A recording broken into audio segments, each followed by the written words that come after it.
एक दूत और देगा, मतलब एक दे रहा है नहीं चाहिए बुद्ध बैर का, भला प्रेम का, उन्माद कहाँ, ये वाला देगा। उसके बाद क्या भी कर सकता है, क्या या खे दो ऑप्शन बैठ सकता है। बातें ना करिए आप लोग। तो इसमें कह रहा है बैठो माता के आंगन में, नाता भाई बहन का, समझे उसकी परसों वेदना, वही लाल है माई का, एक साथ मिल बांट लो अपना हर्ष विषाद, यहाँ है सबका शिव कल्याण, यहाँ है पावे सब प्रसाद, यहाँ है। प्रसाद मतलब क्या होता है, भुक्का नहीं फूला वाला है ना। कथा तो सुनने वाला तू लोग, तो क्या कोई कहिए चीज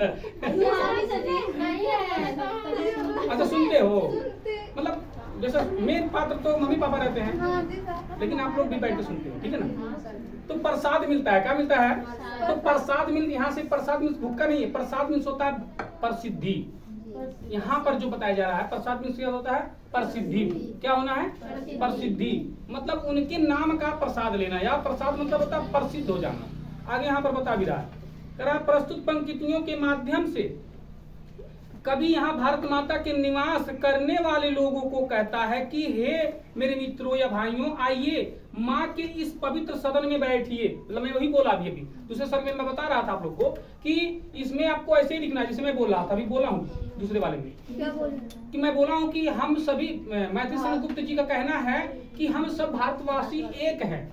क्या है, एक हैं, और हम सभी लोग आपस में बैर ना करें, और एक माँ के आंचल के नीचे आकर बैठो और माँ की एक बात को माने। हम क्या करें, मतलब एक, मतलब जो हमारी माँ एक है और सभी जन हम लोग तमाम तरह के हैं, लेकिन हमको मानना सबको एक ही है, हमको मानना है। क्या है, मानना है, और एक माता के लिए हम सारे लोग अपनी जान निछावर करें, उनके लिए प्राण देने के लिए तैयार रहे, उनके लिए आहुति देने के लिए तैयार रहे, और उनको अपना माने। और माँ अगर कह दे रही है कि ये करो तो वही करना हम सभी लोगों को है, और आपस में उनको लड़ना नहीं है। इसीलिए हम समस्त भारतवासी, माताएं और बहनें और भाई बंधुओं, सभी लोग हम भाई बहन के रिश्ते से यहाँ पर रहना चाहिए, ठीक है ना।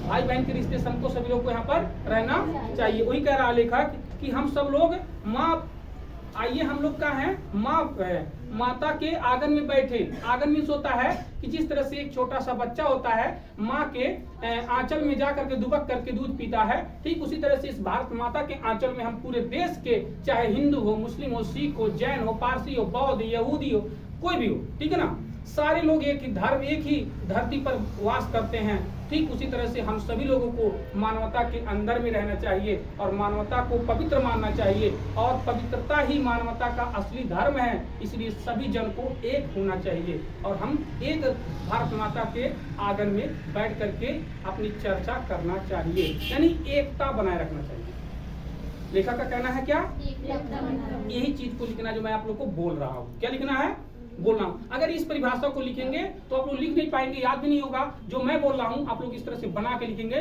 तो आपको बहुत बढ़िया से, इसी के दीर्घ इर्द में रहिएगा, इसी के दीर्घ घूम घाम के कुल लिखिएगा, फिर उसमें पढ़िएगा 2 लाइन।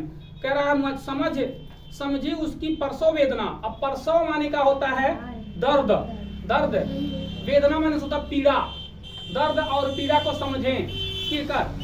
हम सभी लोग जब एक हैं तो हमारे देश में तो उल्टा हो रहा है ना, कोई दूसरा बिरादर है तो करो हिंदू है, मुसलमान है, सिख है, पारसी है, ये कहाँ हम एक हो रहे हैं। लेकिन हमको ये सबको भूलना है। क्या करना है, भूलना है, और हमको सबको वेदनाओं को समझना है, दर्द को समझना है, हमको लड़ाई झगड़ा नहीं करना है, ठीक है ना। फिर कह रहा है वही लाल है माई का, जो सब लोगों को एक साथ मिला करके, सभी भाई बहनों को एक साथ बैठा करके अपनी भाषाओं को, अपनी भारत माता की बात को समझा पाता है, एक नीति में ढाल पाता है, वही असली भारत माता का सपूत है या लाल है। क्या है, हाँ।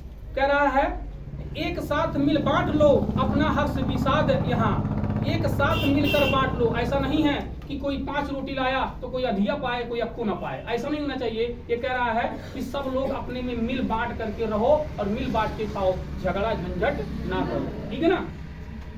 फिर कह रहा है अपना हर्ष निषाद यहाँ, सबका शिव कल्याण, यहाँ सबका शिव कल्याण करेंगे। ये कह रहा है कि अगर हम सभी लोग एक साथ रहेंगे तो हमारा भगवान या शिव कल्याण हम लोग को करेगा, और हम लोग को एक रहने में ही कल्याण है। अगर दूर दूर रहेंगे, जिस तरह से एक कहानी सिखाई जाती है, आप लोग को बताया जाता है कि इसमें आप लिख सकते हो उस कहानी को जो मैं बोलने जा रहा हूँ। इस कहानी में एक किसान होता है और उसके पास 4 बेटे होते हैं। चारों बेटे बड़े लड़ाकू होते हैं। वो उसका थोबड़ा तोड़ता है, उसका थोबड़ा तोड़ता है, घर में तांडव मचा के रख देते हैं, ठीक है ना।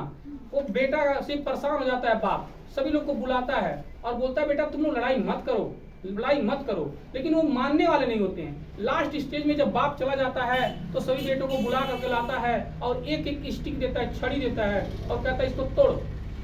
तो एक एक लाते हैं चारों लोग, कहते हैं हमारे पापा पगला गया है का, एक तू लकड़ी का है तोड़वा रहा है। तो ये सब लोग एक लकड़ी लेकर तड़ा तोड़ देते हैं और तोड़ करके बैठ जाते हैं। और उसके बाद एक गट्ठर देता है लकड़ी का 4-5 ठो, कहता अब तोड़ो। अब ये के पकड़ कर हुंचाते जब सीता जी का धनुष के तरह तोड़ता ही नहीं है, ठीक है ना, तो कोई नहीं तोड़ पाता है।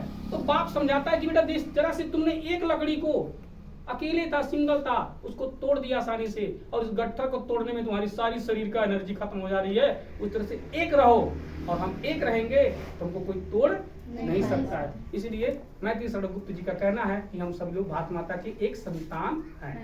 एंड कर दीजिएगा इसी पर।